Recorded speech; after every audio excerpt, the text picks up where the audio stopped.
Fretilin considera debate entre Kairala Sanana Gusmão e Mariel Katiri na importante tebes no saihanesan mecanismo nebedia, mas besenir tema kla iha tempo atu halo debate.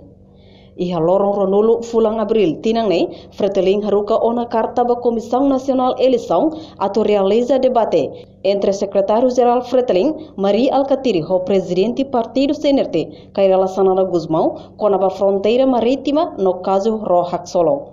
Tuir vice-presidente bancada Fretilin, deputado Antonino Bianco, debate entre líder na rua Nediak para bele evita opinião pública, nebe sempre soran sira na rua durante ne. Sira líder nasional, né? Sira líder sira mereka ita beldian kasira atu fanu ima malu gari kata materi ni label yang uza hudi halo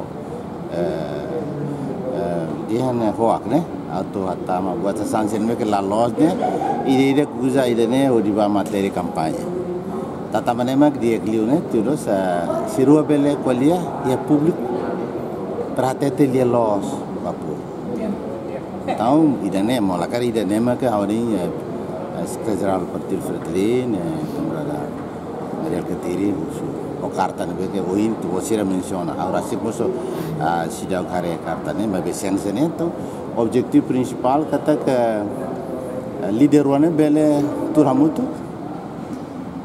para bele esclarecer para público. Quando va buat ne beke si rasi kanoi.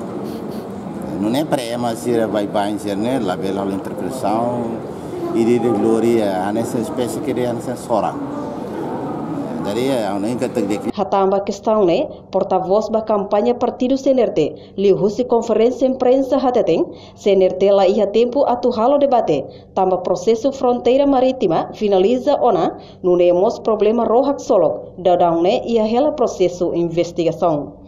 Enquanto a cerimônia assina nota entendimento plataforma entre partido PLP junto no Fretilin e a Lorenzo Nulu Resinem Fulang Abril ne, Maria Alcatiri declara nia pronto atu halo debate hosanana com a fronteira marítima ho caso Rohac Solok niang. Reportagem Melda Fátima Televisão Timor Post. Janela informação ba Emma Hotu. Atu reta informação atual diakliu kita haluha haneham botão subscribe, like, halo comentário no Farretutang ba media social Hotu.